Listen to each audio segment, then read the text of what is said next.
Assalamualaikum warahmatullahi wabarakatuh. Perkenalkan nama saya Nisa Maulida dengan NIM H1C022058. Di sini saya akan mempresentasikan hasil dari paper saya yaitu dengan judul Penerapan Metode Inversi Geofisika dalam Optimalisasi Sumber Daya Panas Bumi di Indonesia.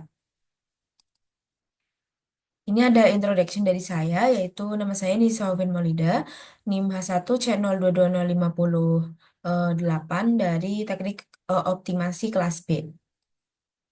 Selanjutnya ada outline yang akan saya bawakan pada presentasi kali ini, yaitu ada pendahuluan, ada metode penelitian, hasil dan pembahasan, dan juga ada kesimpulan. Yang pertama itu ada pendahuluan. Yang pertama adalah latar belakang energi panas bumi Indonesia memiliki potensi besar untuk dimanfaatkan sebagai sumber daya energi yang ramah lingkungan. Indonesia merupakan negara dengan cadangan panas bumi terbesar yaitu ada 29 gigawatt. Namun untuk pemanfaatannya sendiri itu masih sekitar 10% dari jumlah cadangan panas bumi yang tersebar di Indonesia.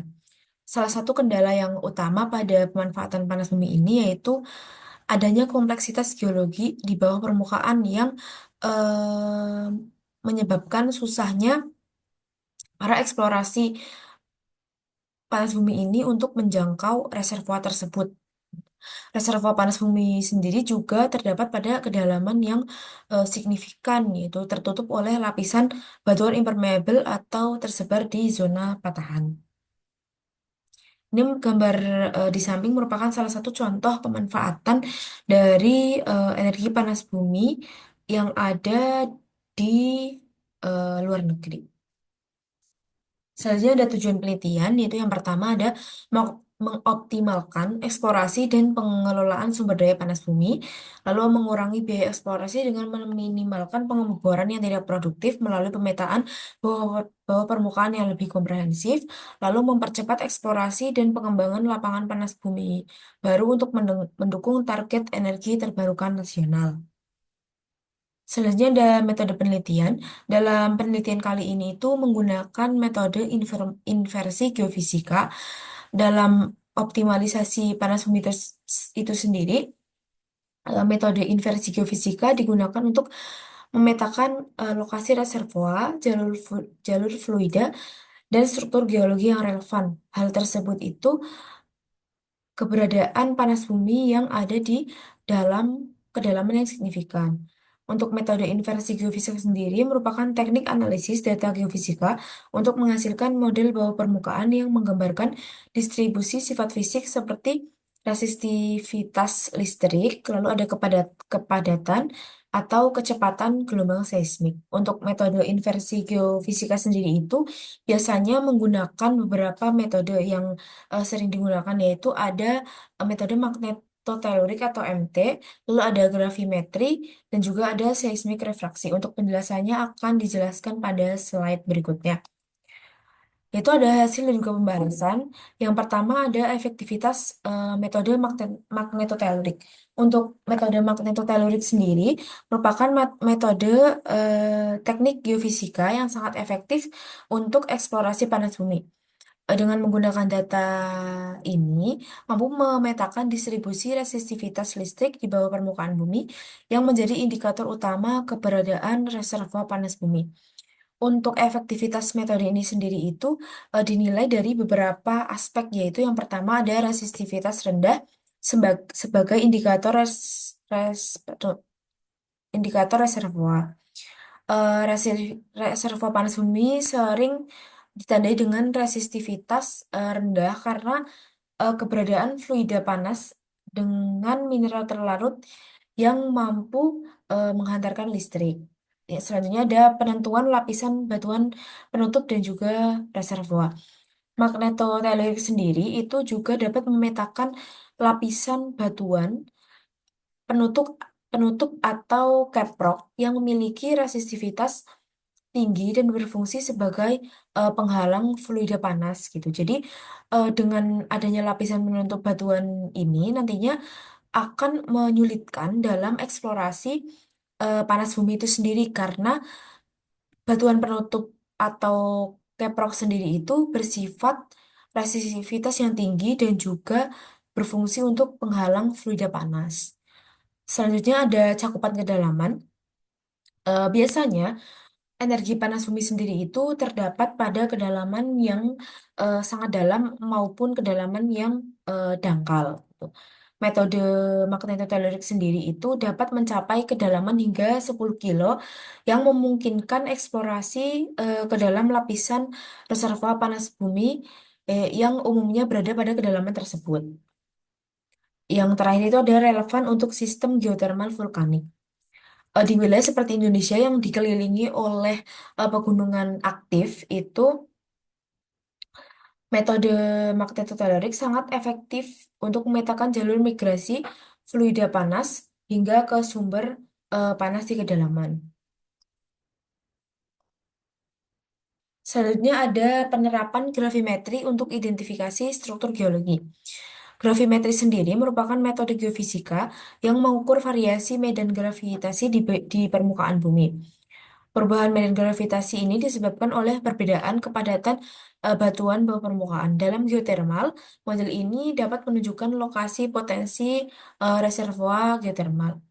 Untuk analisis anomali gravitasi dapat membantu dalam mengidentifikasi struktur-struktur di bawah ini. Yang pertama itu ada patahan atau retakan. Untuk patahan sendiri itu biasanya sangat berkaitan dengan adanya jalur aliran fluida geotermal karena dengan adanya rekahan maka akan mendorong si fluida geotermal itu untuk naik ke atas gitu. Anomali gravitasi yang terkait dengan patahan dapat mengidentifikasi lokasi di mana fluida panas atau uap dapat terkumpul. Selanjutnya ada cekungan atau perlipatan. Daerah cekungan atau pelipatan ini dapat menyimpan reservoir geotermal, terutama jika terdapat akumulasi fluida panas dalam lapisan batuan. Cekungan sendiri itu terlihat dalam data gravimetri sebagai anomali gravitasi negatif yang mengindikasikan adanya material yang memiliki berat jenis yang lebih ringan di bawah permukaan. Selanjutnya ada seismik refraksi untuk pemodelan struktur reservoir. Seismik refraksi sendiri itu digunakan untuk mempelajari struktur bawah permukaan dengan mengamati bagaimana gelombang seismik dipantulkan kembali atau refrakted saat melintasi lapisan dengan kecepatan berbeda. Jadi, seismik refraksi ini nantinya akan ada sebuah alat itu yang memancarkan gelombang seismik yang nantinya itu akan menuju ke bawah permukaan yang setelah menuju ke bawah permukaan tersebut itu akan dipantulkan kembali ke alat tersebut gitu dengan melintasi lapisan dengan kecepatan yang berbeda-beda. Metode ini juga berguna untuk pemodelan struktur reservoir geotermal. Berikut merupakan poin-poin penting yang dapat digunakan sebagai acuan dalam penerapan metode seismik refraksi. Yang pertama itu ada lapisan-lapisan gelombang yang lebih rendah kecepatan biasanya memiliki lapisan material yang lebih ringan, gitu. Biasanya pada lapisan-lapisan tersebut itu terdapat batuan sedimen atau batuan yang lebih poros yang dapat menunjukkan kemungkinan adanya cekungan atau ruang terbuka untuk akumulasi fluida geotermal. Selanjutnya ada lapisan yang lebih keras atau padat itu biasanya seperti batuan beku atau batuan metamorf yang memiliki kecepatan gelombang yang lebih tinggi dan dapat mengindikasikan kedalaman yang lebih dalam atau batas reservoir. Selanjutnya ada zona teridentifikasi patahan melalui atau pola rekahan refraksi yang dapat menunjukkan keberadaan jalur aliran fluida. Pada proses identifikasi patahan itu juga terdapat proses inversi data menggunakan algoritma untuk menghitung kecepatan gelombang pada setiap titik pengukuran berdasarkan waktu perjalanan gelombang dan juga nantinya akan ada modeling 2D atau 3D yang menggambarkan lapisan bawah permukaan. Selanjutnya itu ada prospek penggunaan metode inversi geofisika dalam geotermal. Yang pertama itu ada pada tahap eksplorasi awal, inversi geofisika dapat membantu untuk menentukan lokasi yang paling prospektif untuk pengeboran.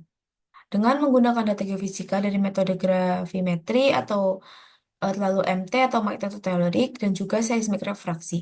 Itu penting untuk mengoptimalkan produksi energi geotermal dan memastikan keberlanjutan jangka panjang dari sumber daya geotermal.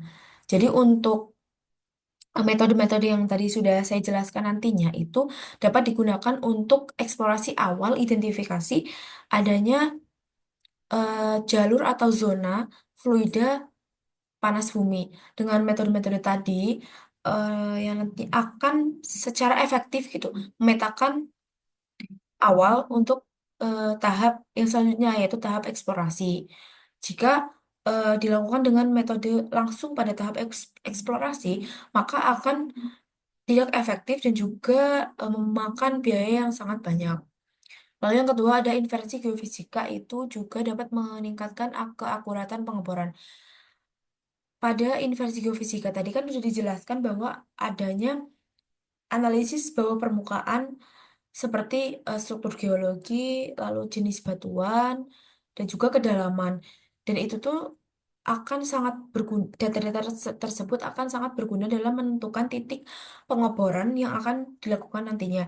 Misalkan jika kita langsung adanya pengeboran dalam eh, eksplorasi panas bumi ini, nantinya akan menimbulkan atau menyebabkan mungkin terdapat kesalahan dalam pengeboran gitu. Jadi nantinya tidak akan menghasilkan data optimasi dari energi panas bumi tersebut. Selanjutnya terdapat kesimpulan yang dapat saya simpulkan yaitu teknik inversi geofisika seperti magnetotelurik atau MT, gravimetri, dan juga refleksi seismik telah terbukti efektif dalam menentukan struktur geologi di bawah permukaan dan mengidentifikasi reservoir potensial. Teknik inversi geofisika memungkinkan penelitian yang lebih akurat tentang lokasi reservoir, aliran fluida, dan juga permeabilitas yang membantu mengurangi risiko kekeringan sumber kering dan mengoptimalkan pencarian dan juga pemanfaatan sumber daya geotermal. Dengan teknologi ini, teknologi eksplorasi panas bumi di Indonesia dapat lebih efektif dan juga komprehensif. Dan juga diharapkan juga dengan adanya metode inversi geofisika ini nantinya dapat meningkatkan lagi produksi dari pengembangan energi panas bumi agar energi agar panas bumi yang ada di Indonesia itu secara optimal dapat bermanfaat dan juga menggantikan energi-energi lain yang tidak ramah lingkungan.